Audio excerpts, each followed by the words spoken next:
Straight Shift with the Car Chick, the podcast that's all about cars, buying, selling, fixing, and driving, and sometimes running fast if you're the Car Chick.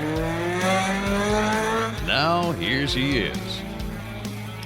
Welcome everyone to the Straight Shift. Today we're going to talk about recalls.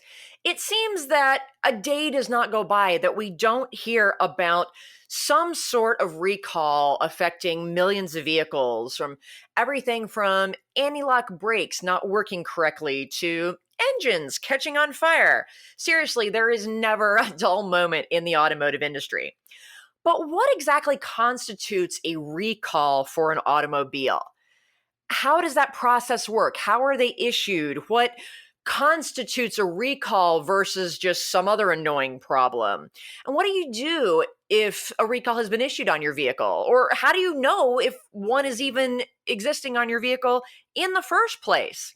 So we're going to talk through all those things because recalls are so incredibly important to your safety and the safety of your family and the other drivers on the road. And we'll also hit on a couple of the biggest recalls in history just because that information is really interesting. So buckle your seatbelts. Here we go. And I apologize if the podcast is a little bit longer today, but we got to get through all this information because it's really important. Now, when any type of company manufactures any type of product, whether you're talking about cars or toys or medicine, they really need to create items that are safe.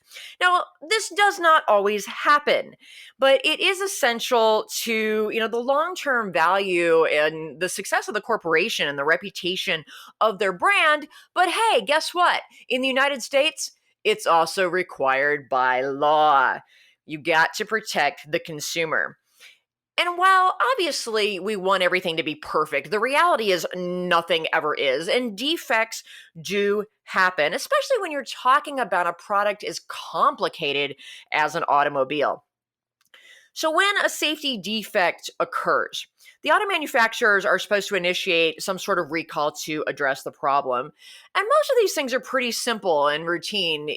You would be amazed at how many recalls are issued every day, sometimes for things that don't seem that important, but they are safety related. And so the manufacturers just work with their dealer partners to, come up with a fix, to train the dealers on how to fix it. And you just take your car in and, they're probably going to do an oil change anyway. Might as well get all the recall work done. It's a little bit inconvenient, but hey, they were proactive. They got your car fixed. Everybody is safe and happy on the road. But sometimes a recall is serious enough to have a lasting effect on that manufacturer or on the industry as a whole. And that usually is when it's a huge recall that affects a large number of vehicles, and the safety defect has resulted in serious injuries and even deaths, which of course automatically means extensive media coverage. And so this is why having, the manufacturers dealing with the recalls properly is so critically important to them. So in order to understand how this process works, we need to just look back a little bit into history and look at where did the concept of a recall even come from? The National Highway Traffic Safety Administration, they were established back in 1970 as a part of the Highway Safety Act, and they're responsible for kind of overseeing the safety of the automotive and transportation world, including creating and enforcing the motor vehicle safety standards that exist in the United States. And we have by far the strictest safety requirements for automobiles than any other country in the world, which explains why cars are a little bit more expensive here sometimes. But hey, we're just trying to be safe. The manufacturers of the motor vehicles and all the parts that go into making an automobile, which, maybe in many cases, individual parts are made by third-party companies. They're not actually made by the auto manufacturer. They're, vendored out. But everybody involved in manufacturing car stuff is required by law to comply with these safety standards. And if a defect that does not meet said safety standards is identified, they are required to conduct a recall campaign. Sounds simple, right? Yeah, not so much. Over the first 20 years since this went into effect, recalls were relatively few and far between. They averaged about 95 recalls a year across all the automakers and the vehicles. But when we got to the mid 90s, recall activity just really jumped up. It started to go through the roof. And from about the mid 90s to around 2013 or so, the number of recalls almost doubled per year. And the reason for that is kind of multifaceted. Obviously, we were looking at an increase in just the number of cars on the road.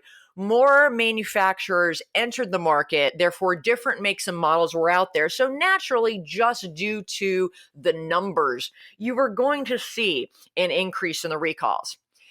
Add to that, cars started getting more complicated. So, quite frankly, there were more opportunities for defects to occur. But honestly, the biggest impact to the identification of recalls has been the internet. It increased the ease and flow of information from consumers and dealerships back to the manufacturers. Because think about it, more recently with the advent of social media, the information is now flowing in a matter of seconds, not a matter of hours or days or weeks, back in the old days. So, the internet allowed consumers to, identify safety problems with their vehicles, complain about it to other people, and then get that information into the hands of the automakers. So, hey, sometimes the internet really does help us out and work in our favor. So when they had this access to information, it allowed them to be able to address it better, but it also put pressure on them to address it because now it was a lot easier for them to get bad PR. And despite the fact that we have this perception that there have been so many more recalls in recent years, with the exception of a couple of years that I'll talk about later, that really hasn't been true. The number of recalls across the board has remained fairly consistent since the mid 90s. But let's talk about what truly constitutes a recall. Not all reliability problems that crop up with a vehicle will result in a recall.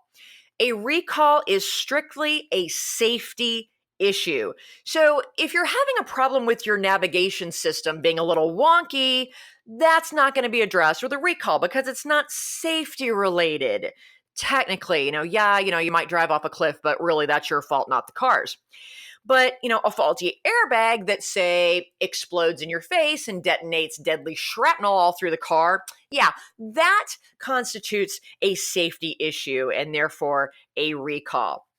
So only defects that violate the federal motor vehicle safety standards, and that's a very lengthy list of requirements, let me tell you, or one that poses an obvious unreasonable risk to safety will rise to the level of a recall. If it is something that is just more of an annoying reliability problem, and there are bazillions of these on every vehicle, the manufacturers will often issue what's called a Technical Service Bulletin, or TSB. These are really kind of internal notes to the mechanics of the dealerships, and they also go into a TSB database that is accessible by independent mechanics so that they can also work on the vehicle. It just lets them know, hey, this has been a commonly identified problem with this vehicle. We know about it, and hopefully there's a fix, and they'll list what that fix is in the TSB. Sometimes there's not a fix yet because the problem's been identified, but they don't know what's causing the problem or how to fix it. But yeah, hey, we know about it. You're out of luck right now. Stay tuned for more information. But that's how they deal with just general reliability defects with the car. And that can be anything from mechanical issues to, the radio cutting out to the backup camera fritzing on you, just anything related to the car. But if it is safety related, then it can escalate to the level of a recall. And you would think that anytime one of those is identified, the manufacturers would go ahead and automatically issue a recall. No, they don't always do that. A lot of the manufacturers, yes, will go ahead and issue the recall when one is warranted. They want their products to be safe. They want their reputation of their brand to remain positive in the public eye. But recalls are expensive. And this is where you get into actuarial accounting, which basically takes, looks at how much is this going to cost us to fix this versus the risk of how many people are going to get hurt or die and therefore sue us, and that will cost us money, which is greater. Sometimes they'll just err on the side of taking a risk. But we hope that they don't do that. And fortunately, the National Highway Traffic and Safety Administration, their job is to be the police of this. In 2016, the industry spent $22 billion on recalls. So that just kind of gives you an idea of how expensive it can be to fix these problems and why sometimes the that's hard to say, NHTSA has to force the issue with the manufacturers. As a consumer, or really anyone can file a safety complaint with the administration, but it does have to be a safety complaint. They don't want to hear you complaining about your car's consuming too much oil or the rear DVD system's cutting out. It's got to be a safety issue. And you can also file a petition to open an investigation, and that's usually something that's done by insurance companies and lawyers when there has been, injuries or deaths involved. But I'm just going to call them the administration. That acronym's too long to say. The administration, they're going to look through these complaints. And when, there's just kind of a quorum or enough information that they're like, it really sounds like something hinky's going on here, they can open an investigation. And if the manufacturer doesn't do anything, they can force a recall through a court order. But that process is fairly involved and it can take, a year or two to get that going. But what they'll do is they'll start with an evaluation. They'll get information from the manufacturer and from all the parties involved, and they'll give the manufacturer the opportunity to kind of tell their side of the story. And if they find that enough evidence exists that, there probably is a safety defect here, then they're going to go to the step of doing an engineering analysis, which basically means they're going to collect more data. They're going to perform a whole bunch of scientific tests. They're going to do surveys. They're going to inspect vehicles that were involved in incidents. They're going to gather as much scientific data as possible. And then those investigators are going to submit their findings to a review panel. If the panel agrees, yep, there's a problem here, then the federal regulators will send a recall request to the manufacturer. They're going to give them every opportunity, to just volunteer to do the right thing.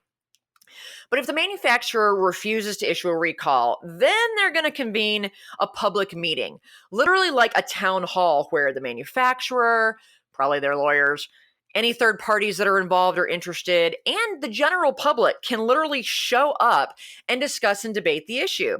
And if the participants in that meeting support a recall, then the administration's chief administrator has the legal authority to issue that court order, legally requiring the manufacturer to conduct a recall.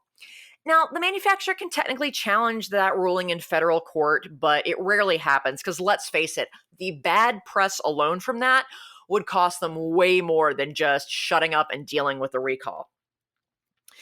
So now that we know what a recall is, we're just going to take a really quick break. And when we come back, we're going to talk about two of the biggest and most expensive recalls in history, what was really the truth behind them, and which one is actually still causing problems to this day. And then I'll tell you how to find out if your vehicle is affected by a recall and what you should do about it. So I'll be right back after this.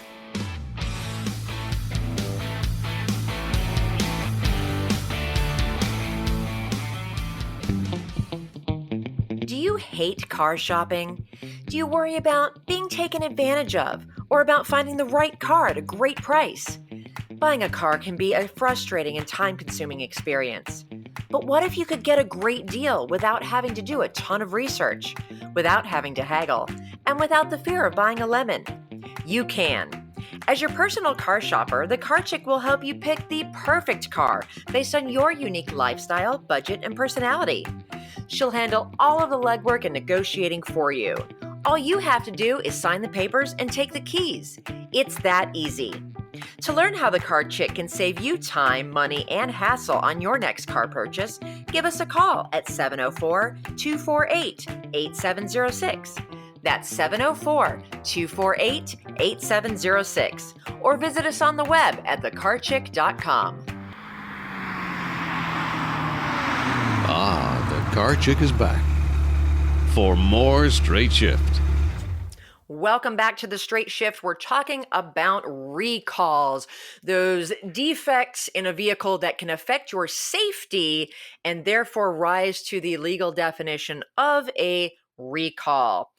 Some of the biggest recalls in history are famous. They're still going on. There's been a lot of really good ones over the years. It was actually kind of difficult. I could probably do a whole podcast just talking about some of these fantastic scandals that we've had over the years, but I wanted to pick the two biggest ones.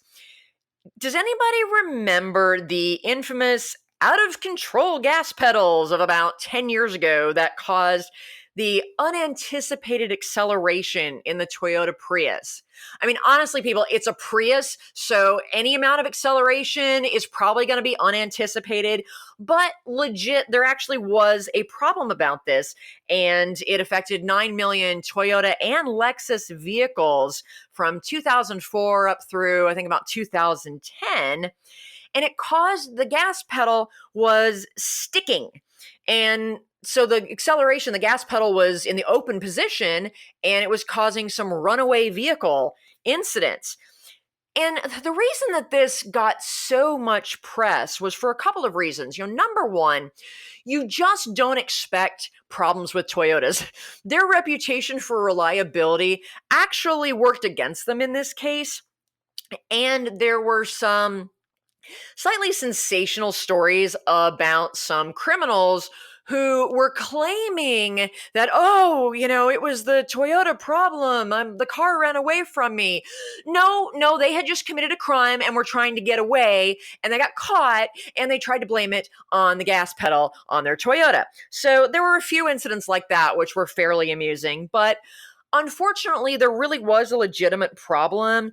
There were truly about 60 cases overall where investigators found, yes, there was a runaway vehicle problem because the gas pedal did get stuck open. And unfortunately, one of them did result in a death. And that's really what brought the administration down on Toyota's head. And the problem was exacerbated by Toyota's executives not handling it well with the American media. I think they really underestimated just how ruthless the American media and the American public can be when they jump on a juicy story. They knew that it was going to, sell newspapers and attract, viewers for news programs because you don't normally see in the news Toyota and some major problem. So the culture in Japan and across Asia in general is also very different. And the concept of saving face is extremely important to them. And so they really kind of tried to be standoffish. They tried to save face and not really talk about or admit that this problem existed, not realizing that was only adding fuel to the fire with the American media. So I think it was really a major PR failure on their part. But, when the pressure came down and the administration, kind of forced them into a recall situation, they did do their job, and they looked at the problem and found that really what was causing the gas pedal to get stuck was that the floor mats, something as stupid as a floor mat was causing this problem. The mats had not been cut precisely to fit those vehicles. And so the mat would move around and it would get stuck on the gas pedal sometimes, holding down the gas pedal, hence runaway car. This is why I always preach to people that if you're going to get new floor mats for your car, whether you're getting new carpet mats because yours are worn out, or you want to switch over to the heavy-duty rubber floor mats, you do not simply go down to Walmart or your auto parts store and buy generic floor mats. You need to spend the money to buy floor mats that have been laser cut precisely for your specific vehicle. because of this reason. If floor mats are not precisely fit to the floor of your vehicle, they can move around. And when they can move around, they can get stuck on your pedals. So that's what this problem was. And Toyota ended up issuing 2 different recalls in 2009 and 2010 to kind of reconfigure the whole acceleration setup. So they changed the floor mats. They changed a little bit of the position of the gas pedal so that it was a little higher and it was harder for the mats to get stuck on them. But it ended up costing them over $5 billion because of floor mats.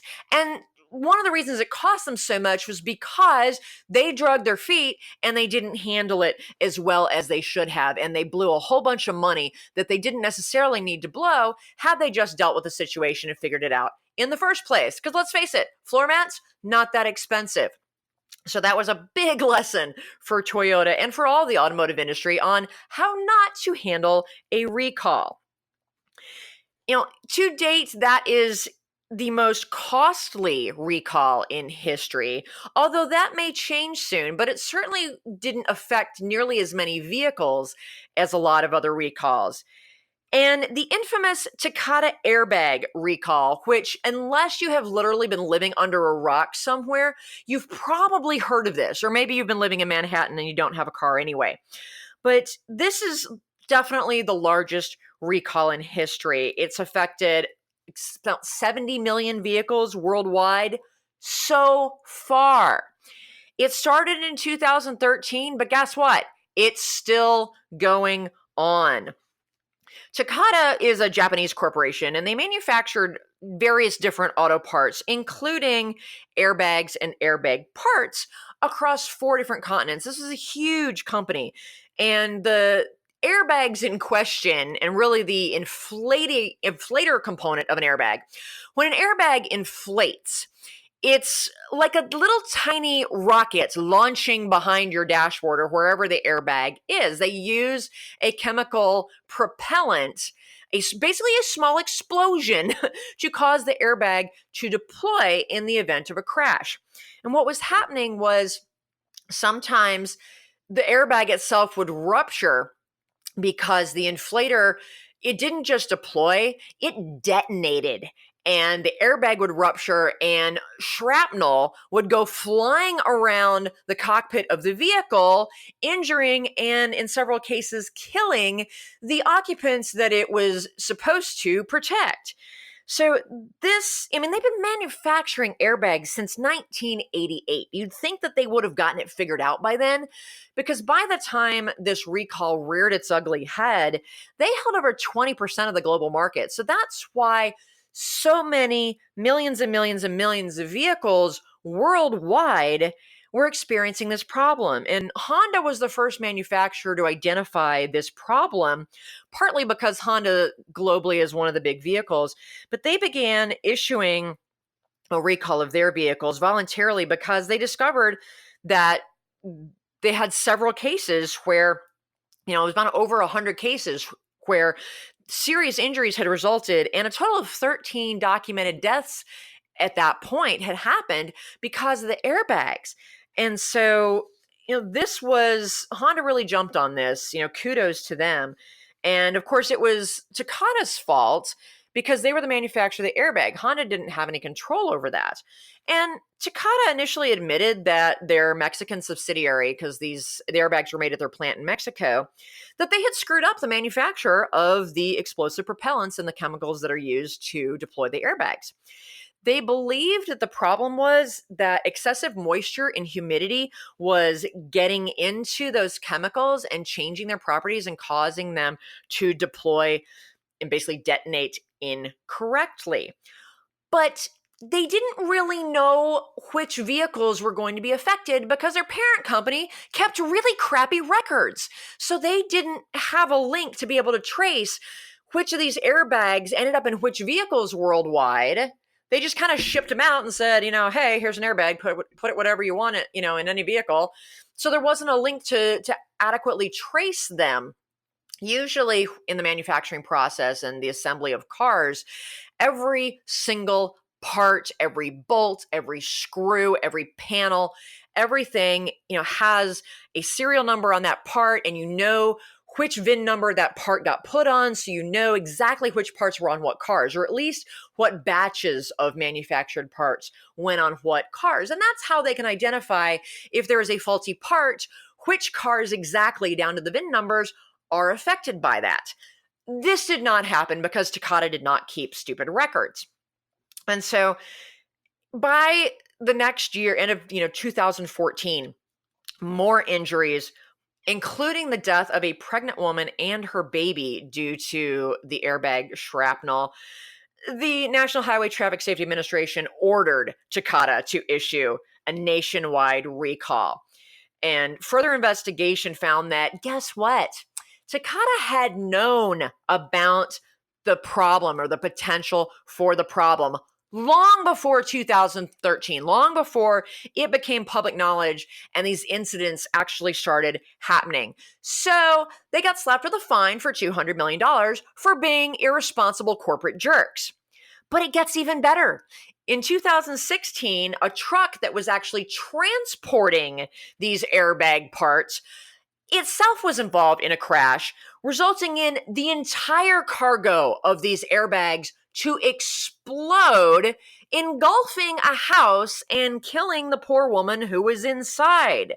So you didn't even have to have the airbags installed inside cars for them to be weapons of mass destruction. So the next January, the federal government actually issued criminal charges against 3 Takata executives for their negligence and the intentional cover-up of this situation. And they pled guilty and agreed to pay $1 billion in fines to cover things like victim compensation, compensating the auto manufacturers for all the repairs they had to do, and to cover the cost of the federal investigation. Other governments around the world quickly followed as best they could within their laws. And by June of 2017, Takata filed bankruptcy. Now, they were purchased for pennies on the dollar by another company called Key Safety Systems. But I'm really wondering if Key Safety Systems is starting to regret that purchase, because the problems are persisting.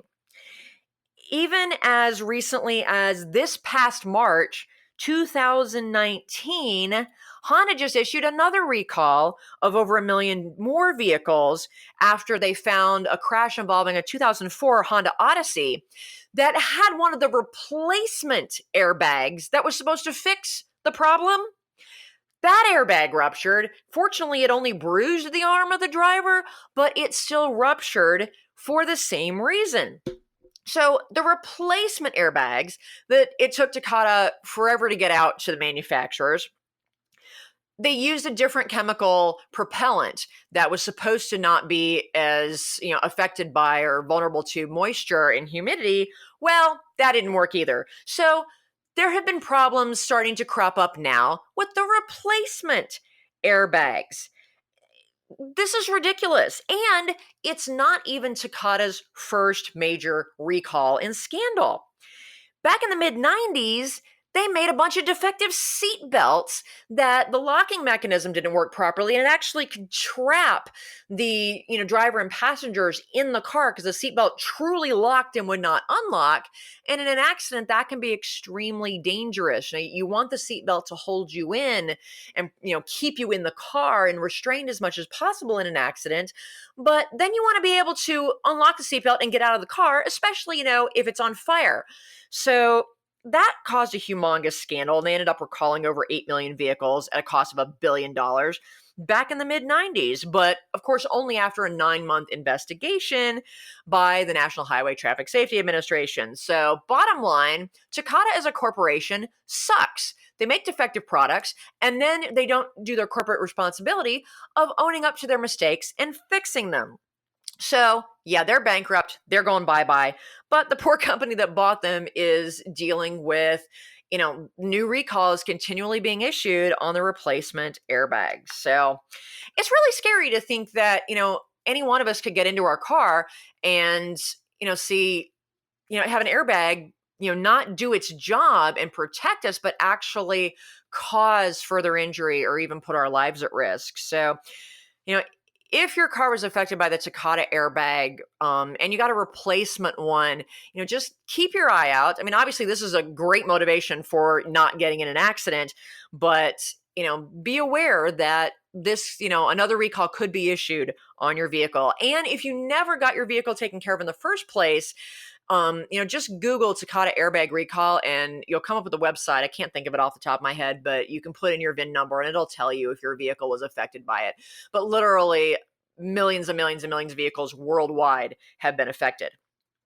So in general, how do you know if a recall that has been issued affects your particular vehicle? Well, the auto manufacturer is required by law to send you a lovely first class letter via snail mail. And the envelope will have this big red banner on it saying important safety recall information. And it'll have the National Highway Traffic Safety Administration logo on it so that you know that it's legit. Some manufacturers will also try to reach you via email if they have it on file, but they are required to go by first class snail mail. So this is why it's really important for you to make sure that the auto manufacturer has your correct and up-to-date contact information. Most auto manufacturers, if you go to their website, there will be a tab or a link somewhere that says owners. And so if you own one of the vehicles, you can register your vehicle. The dealership will normally do this for you when you purchase a vehicle. That's one of the reasons that they get all this information from you.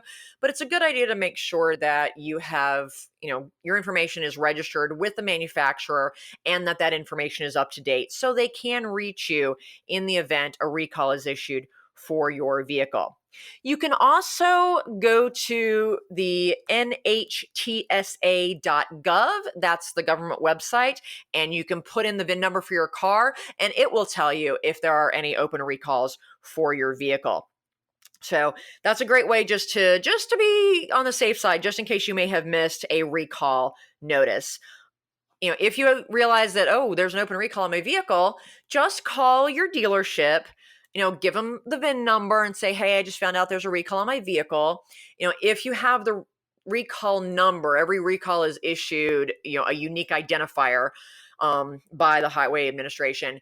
Get that number for them, but they should be able to pull it up via your VIN number anyway, because they know what recalls have been issued for what vehicles, and just schedule an appointment to get the work handled. 9 times out of 10, it's not going to cost you any money. Unless your vehicle is over 15 years old and they've just now figured out that there's a safety defect with it and issued a recall. Sometimes in that case, you might have to pay a little bit out of pocket, but most of the manufacturers are being really good about doing that and fixing it for free. And there's not a statute of limitations on it either. Once a recall is issued, they are required to fix it for the life of your vehicle. The only exception to that is tires. Tires, I think I have a 5-year window on getting things fixed just because tires deteriorate, after that time. So be sure that you stay up to date on the recalls. And, every now and then it's not a bad idea to run your VIN and just see, hey, did I miss anything? Is there anything important? Because it's your safety. It could be your life. Hopefully it won't be. Now, if you are looking at purchasing a vehicle, or if you're going to go rent a car, you also want to be certain that that vehicle is not affected by a recall, that the work has not been done to fix it. Now, auto dealers are prohibited by law from selling a new car that has an open recall. And believe it or not, recalls can get issued really, really fast, within the model year that is still new. Just ask Jeep. When the Grand Cherokee was redesigned a few years ago, I think they had about a dozen recalls in the first 2 months the vehicle was out. It was just ridiculous. But they're required to fix those before they can sell them as new cars. Now, there's no such protection for used cars or cars that you're buying from a private party, which by definition will be used.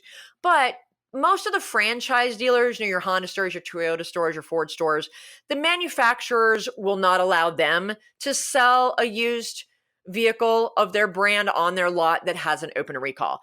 Back when the Takata airbag thing hit, because they could not manufacture replacement airbags fast enough to cover all of the cars, So many of the dealers, I remember my Honda guys were just pulling their hair out because they had all of these used Hondas and some new ones sitting on their lots for months that they couldn't sell because they were waiting for the dang airbag replacements to come in. So it was really frustrating for them.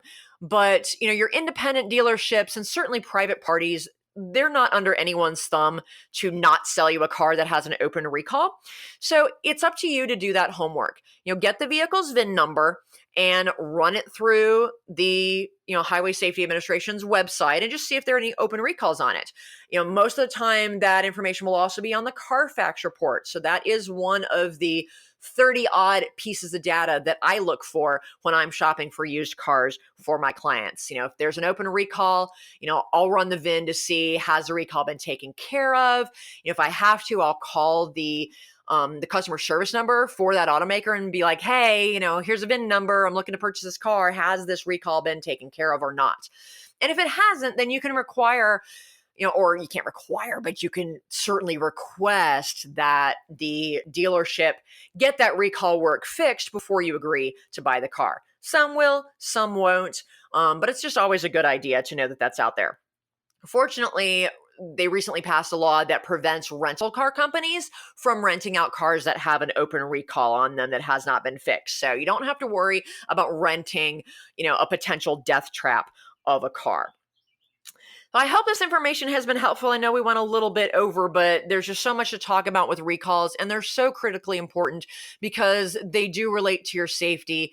And unfortunately, various recalls over the years have been serious enough that they have resulted in some deaths to innocent people. And that's always, always tragic. So stay on top of the recalls. Don't buy a car that has an open recall. And generally, folks, just drive safely.